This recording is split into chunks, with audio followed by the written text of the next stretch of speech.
Mindi. Mindi is a fabulous mama. She also lives in New Jersey, and she is an alumni of the Loyo Method program, and I am bringing her on here today just to chat a little bit about who she is and what inspired her to come join us, and a little bit about her experience. So welcome, Mindi. Hello, thank you. All right, so just tell us, give me like a very, very brief synopsis of who you are. Well, my name is Mindi Yeger, and I'm a mother of 3 adult children. They're always going to be my babies, but they are grown and up and out. I'm a grandmother of 2, and this last year has been particularly difficult because I haven't seen any of them in person for a very, very long time. But that's who I am. I'm 53 years old. And, you know, being a grandmother is a sobering life event, because what it could mean is that I'm like over the hill, or what it did mean for me is I want so much more out of life because I have so much more to live for now. It's like the kids took everything out of me when they were little, and now there's these little kids that don't need to take anything out of me, and that I just get to enjoy 100% of the time. My mother was telling me just like almost the exact same thing the other day. She's like, it's so funny how like the cycle goes where we spend so much time with our kids, and then there comes a point in time where you guys are older and we don't even want to see you, and you don't want to see us, and we want to be with our friends and you want to be with your friends.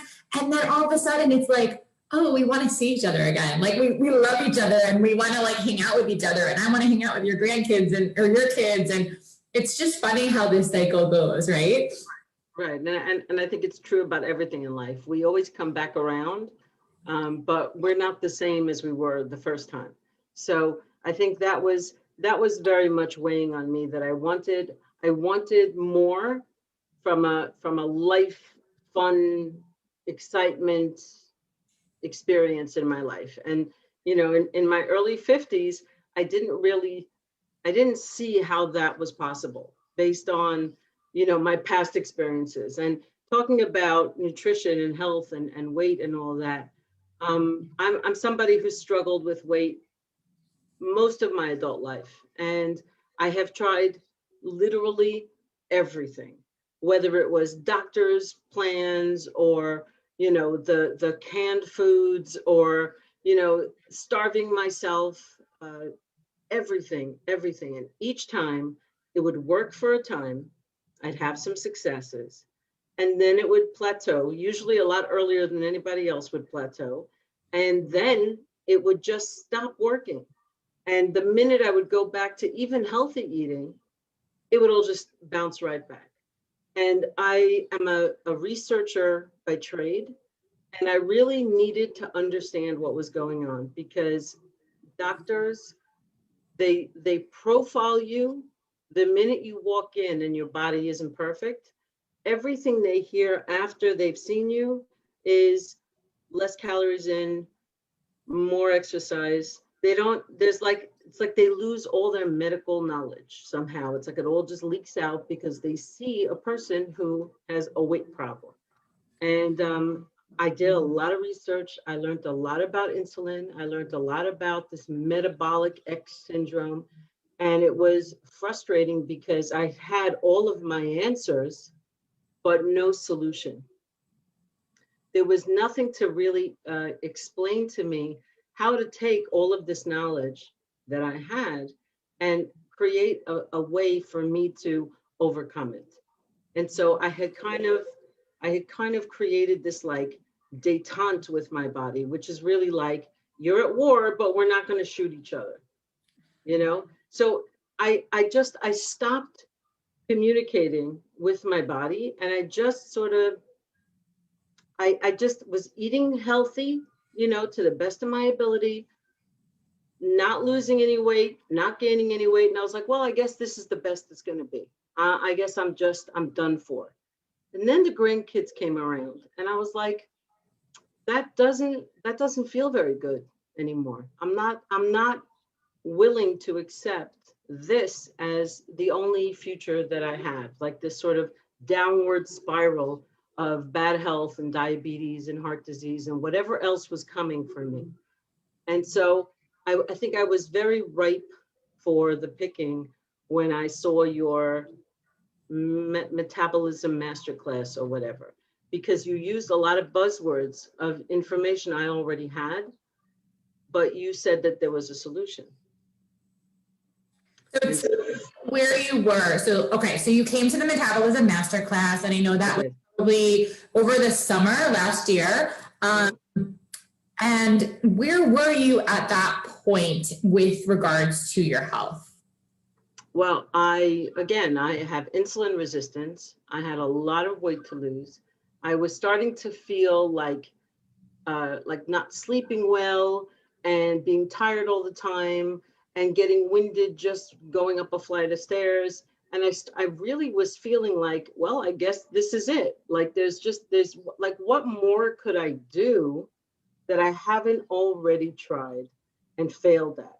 And again, my body was almost like a banner of my failure, of my lack of ability to conquer this sort of last frontier. You know, I've come a long way in my life. I have a really, really interesting storyline to my life.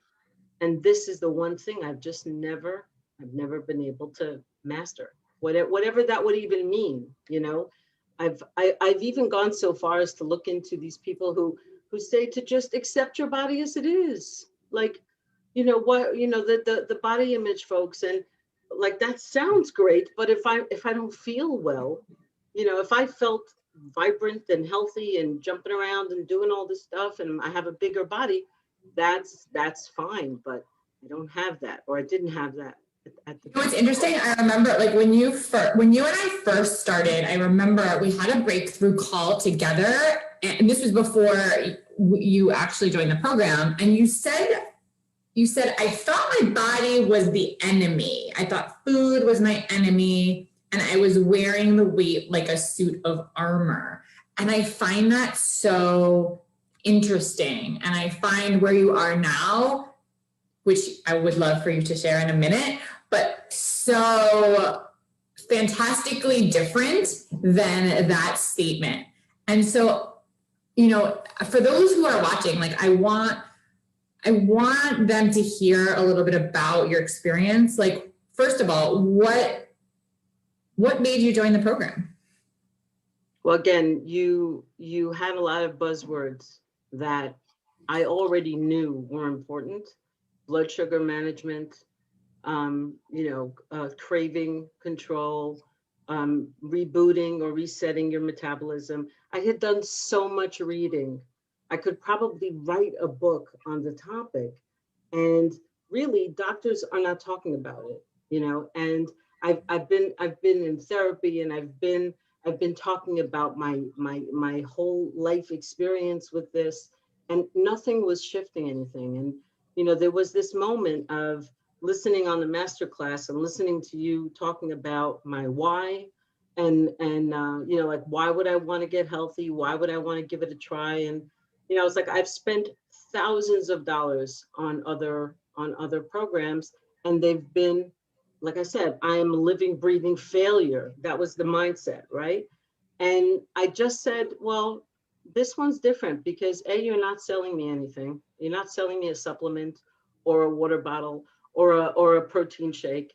What you're selling me is mindset. What you're selling me is the opening of a new way of approaching nutrition and balance in my life. And that was, it was a different paradigm. It was a different way of hearing what you were saying. It wasn't like blah, blah, blah plan, don't eat this, eat this. It was more like, well, how do you feel about this? And what is your body telling you when you do this? It sounded very, very different. And honestly, I was in a place in my life. It was like, pandemic craziness. I'm living alone. I have nobody here. I'm like, anything I've been trying hasn't been working. And here's an opportunity for I mean, the money was definitely, it was something I had to work through to make it work for me. But what was most important is that this was an opportunity for me to do more with pandemic time than I had been doing, which was really just sort of coasting and trying not to gain too much weight, which felt like my inevitable end would be to just be rolling around life. So you just mentioned something super interesting, which was, the money was something that you had to work around. What made you understand, or why did you decide to invest in something where you really didn't have that disposable income just to like ready to just throw out, throw to someone that you just met on a webinar, right? What made you say, like, I really need to invest and I need to figure out a way to do this? I'll tell you the truth. When I told you that I was concerned about finances and that I didn't have that facility with money where I could just on a whim spend that kind of money, it would be irresponsible of me. You actually came out and said, well, how about if after 3-4 weeks, if you are not finding any value and you are not finding yourself having any shifts, money back guarantee. And that was the first time I had ever heard those words uttered by any sort of, system or plan or nutrition program or whatever. I don't even like to call them diets anymore because I think you can't spell diet without die. I like that. Feel free to use it. I just made I like that. So I decided to take a leap of faith, as opposed to a leap of desperation. I took a leap of faith. And that's it. And I think I was just ready for it. It was this like combining of so much stress in the world, so much isolation, that was just foisted on me. And it was like, well, what else am I doing with my time besides working full time and missing my kids? So it was an opportunity. And I'm so glad that I jumped in. I have to say, either I'm like terribly emotional this week, or you just have a way with words, because like it's very, very heartfelt, and it really makes me feel so wonderful. It gives me like the warm and fuzzy emotional tear up. So like just hearing you talk about that, and you haven't even talked about your successes yet, but I just want to, like, it really does. And I appreciate that. But this is not about me. This is about you and It's a little bit about you.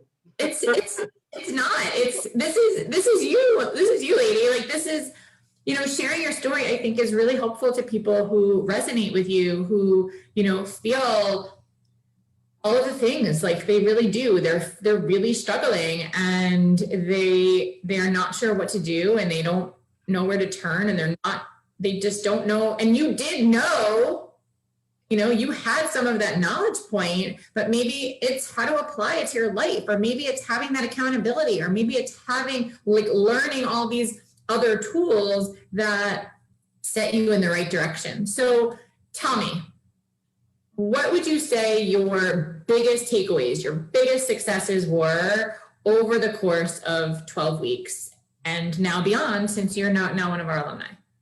Well, the first thing I love is, even though it wasn't particularly, busy, was the idea of an accountability group. The Facebook group, even to the extent that I got to know some of the people in the group.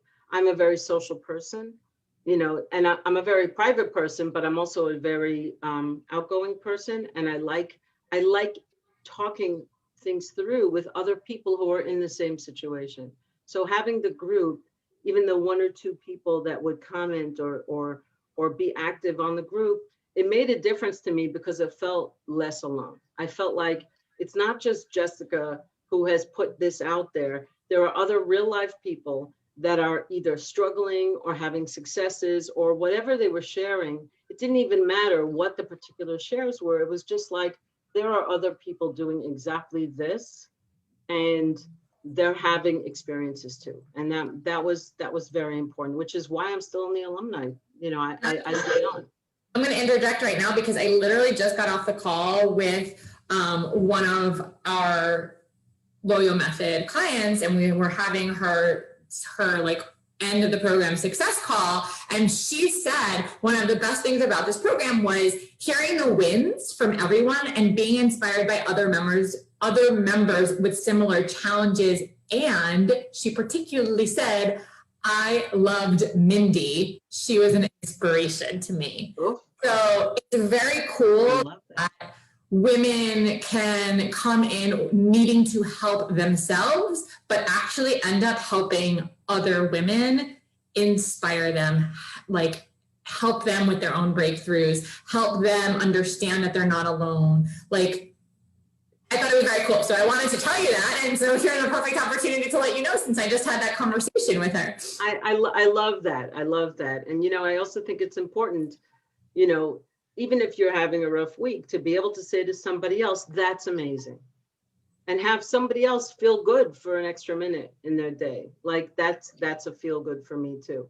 So, and that's, I think, what I mean when I say I'm a social person. I very much feed off interactions and experiences with other people.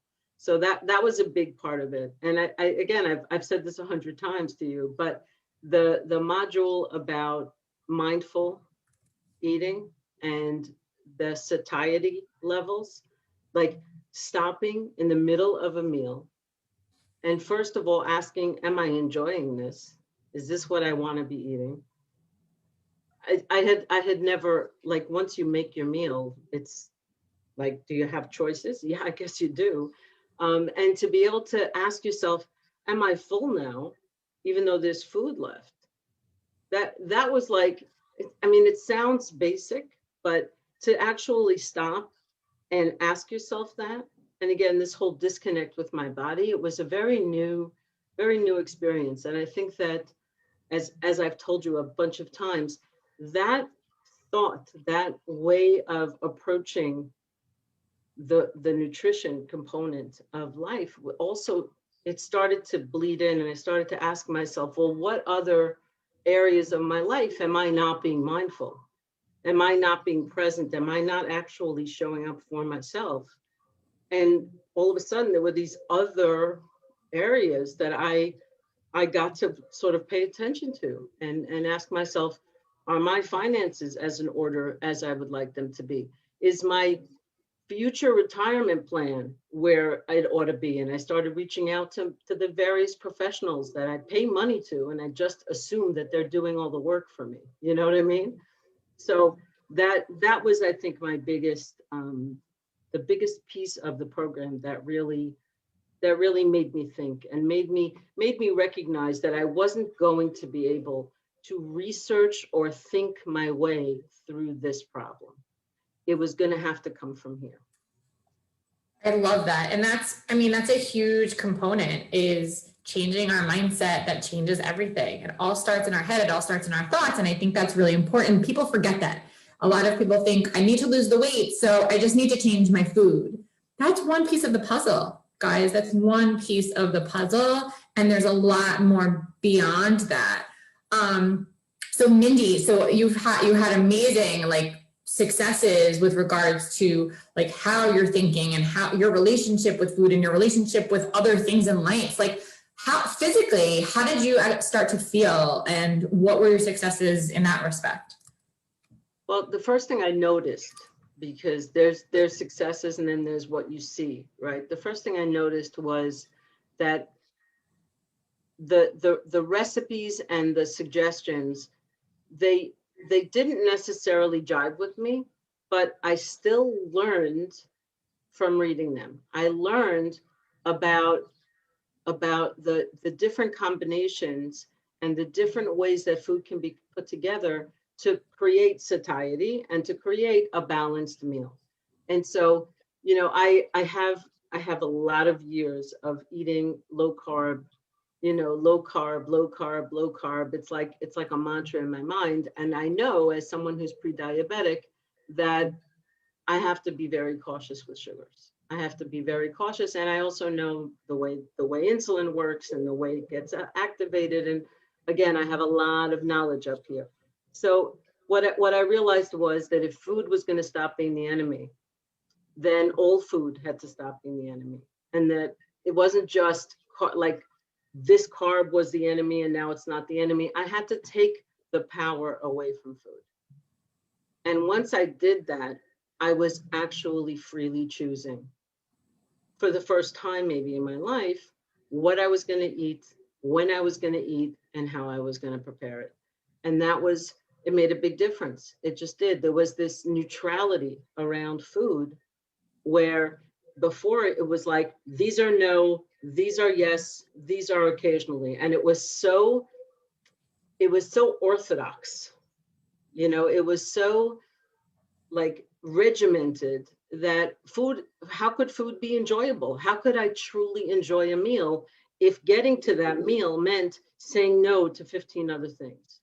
Now, I'm not saying no to anything. I'm saying yes to what I'm choosing to eat, because I know it will serve my body better. So It sounds subtle, but it was so life-changing for me.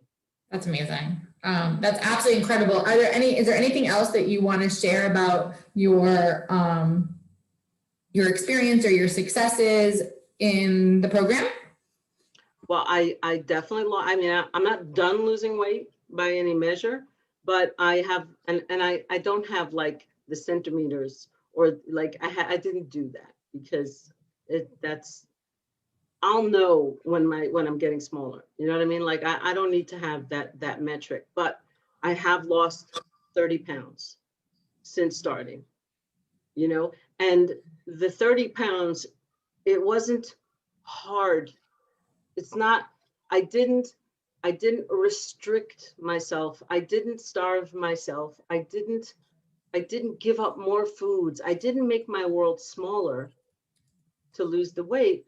I just took the power away from food. And I took the power away from my idea about my failures. So my body and I are getting to know each other. We don't, there's not a love affair yet, but we're in conversation. It's a challenge, because I have 30 plus years of looking at my body as this failure, really, and of course then that reflecting on me, so I think I'm on the right track. I'm taking a certain medication for prediabetes that I think also helped with the weight loss, but I don't think it would have helped the way it did without everything else that I brought to bear through the program. Awesome. So one final thing, you're just amazing to listen to. It's really very humbling and wonderful. I just want to say it's amazing that we have not yet met in person. It's a little bizarre. It is really bizarre, and you live super close, and this pandemic is just crazy, and one day we will. So no worries at all on that. I don't doubt it, for sure. You just said this on Facebook. It's like forever. It's there. I commit to it. We'll definitely go somewhere in Bergen County for sure. So, okay. What would you tell someone who is in your boat, similarities, wants to lose the weight, is having just, a trouble with having a good relationship with their body, with food, really has tried everything and feels like a failure over and over and over, and has skepticism about trying something new? What would you tell that person? I would say, I feel you. I feel you. I've been you. I understand. What I did come to understand is having the flag of righteousness waving, like being righteously wronged by every plan that I had done, right? It wasn't doing anything for me. I had to agree to not be right in order for me to be happy. I'm sometimes amazed that I took the chance, that I went ahead with it. I would say that every negative thought that I have just creates more negative thoughts that I will have. And I honestly, I think that was a big part of my dissonance, my cognitive dissonance internally, because I am a very positive person. I believe very strongly that things are always working out for me, except in this area. This was my frontier. This was like that thing I just couldn't get past. And it was really bothering me. And every time I would say, my metabolism shot, I'm done. Like, I would feel that negativity build up, and I would feel it build on itself. And I think more than the righteousness, more than the negativity, I wanted freedom, and I wanted peace, and I want to be healthy for decades more, so that I can get on the floor and play with my grandkids and run around. And I want to have that energy. I want to be the grandma that my grandkids talk about, not like, oh, she wasn't well, but we loved her, she always gave us candy. Like, that is not the grandma I want to be. So I felt like, if not now, when? Right? I'm 53. I don't have diabetes yet. Like, am I going to wait for that? Am I going to wait to have really critical, health issues? Felt like I was kind of like, take the chance now and see if you can course correct your life and do something different.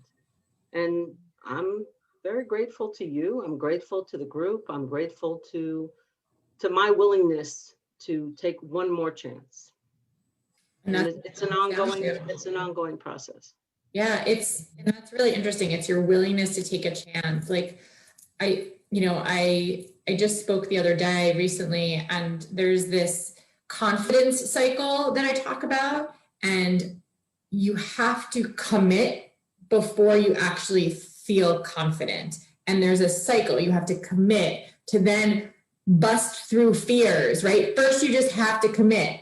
Even if you're scared, even if you have no money, even if you don't have the support that you're looking for. I have plenty of clients that are in the program who don't have support, who don't have like partner support or friendship support, or people that, it's like, you have to commit, you have to bust through the fears to then start to feel like you're getting some clarity around the tools, and you're learning, and you're doing the systems to eventually see results, which then gives you the confidence. So it doesn't go the other way around. Confidence happen first. You can't be like, I am super confident that I'm going to do this. Like, it doesn't, it happens the other way. And so I am so grateful for you. It is just, I'm like, literally, like, I really am emotional right now.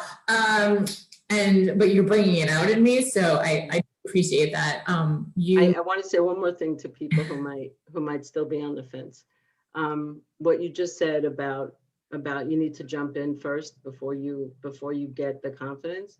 So Brene Brown talks about courage, and she says that there is no courage without vulnerability.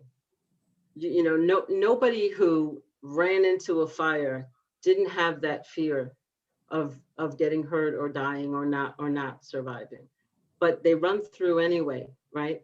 And that's the courage. The courage comes off of the vulnerability. It comes from the vulnerability.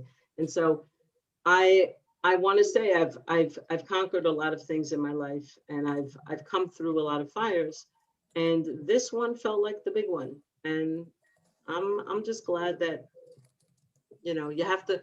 But what's the expression in the law of attraction? You have to believe it to see it, instead of see it to believe it.